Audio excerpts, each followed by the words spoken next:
We're getting relationship tips from a guy accused of killing his wife and daughters. Again, this is 2012, so that leads to our big question today. What do these tapes reveal about Chris Watts? Joining us to talk about it, Robi Ludwig, psychotherapist and author of the book Till Death Do Us Part. Always good to have Robi with us. Before we get into more specifics there, Robi, what do those tapes tell you? Just on an overarching headline for you as an expert. Yeah, well, I'd like to know why he made these tapes, first of all, but it shows an interest in relationships and trying to understand the dynamics of them.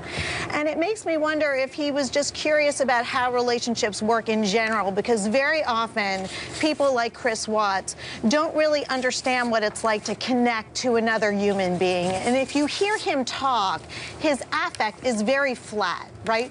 There's no emotion attached to what he's saying. They're just words. But he does describe a philosophy about relationships.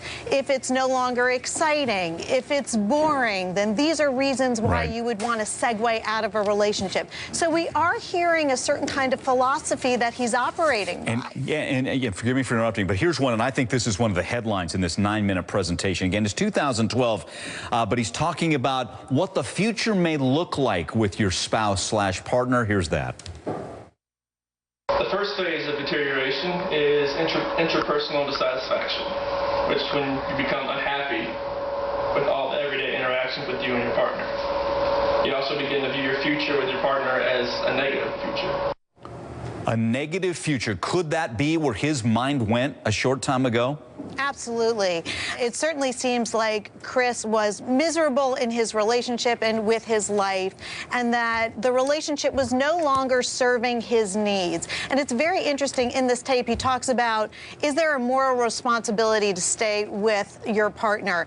Well, when you have a dead wife and dead children, there's no moral responsibility to stay with anybody, right? So we're starting to see kind of this distorted mind and how he was thinking. If the relationship is miserable, you don't see happiness, and excitement is elsewhere, then that's a way to fill a void. And this is a man who probably felt bored and had a void and was chronically trying to figure out how to live a life that he felt was more deserving of who he is or how he saw himself to be. Here's another piece of this, again, 2012 presentation on relationships and things like that. Authorities say we know that he was actively involved in an affair with a coworker. He hits on both those topics in this. Let's listen.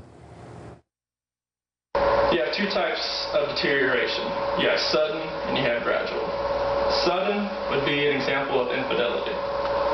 When somebody is not faithful to their partner, the partners realize that the relationship cannot be sustained.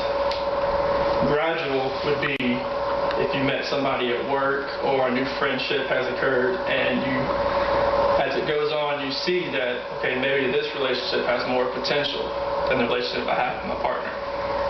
And that would gradually push the old relationship out and push the new relationship in. Wow. Do you think he had that in his mind then of co-worker and all those things? It's interesting. I think he had a certain philosophy about life. Either somebody is working for you now or they're not. And if they're not, then you go with the new person who's working for you. That is not the idea behind how you manage a successful relationship. And also, some of the things he said are actually inaccurate when it comes to relationship advice, but there should be no surprise there.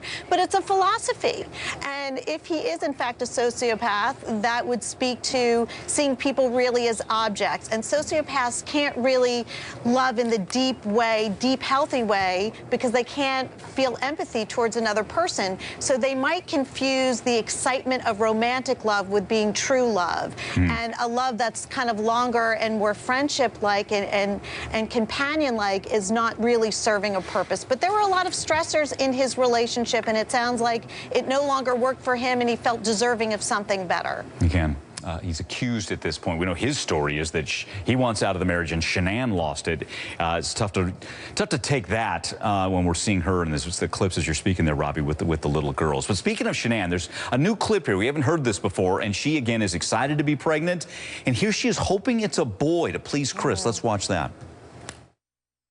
Boy, Chris wants a boy. I hope it's a boy for him. It'll make him happy. Guess when you want to, it happens. Let's pick up on Shanann there. Yeah. Wants to make him happy. Yeah, Shanann strikes me, everything I've seen about her, she strikes me as a real nurturer, and that's how she describes herself, as a caretaker. She is somebody who wants to make everybody around her happy. She wants to create the perfect family life, and we see how much better Chris looks after years of being with her as well. He doesn't look like the same person that we saw in that YouTube video. And that's what she was trying to do, but the bottom line is you can't make somebody else happy, especially if they have a disturbed mind. Happiness is something that one needs to create for themselves. And so she was working with somebody that she really couldn't help and probably didn't realize it. Robbie, always good talking to you. Robi Ludwig, psychotherapist and author of the book, Till Death Do Us Part. Thanks, Robbie.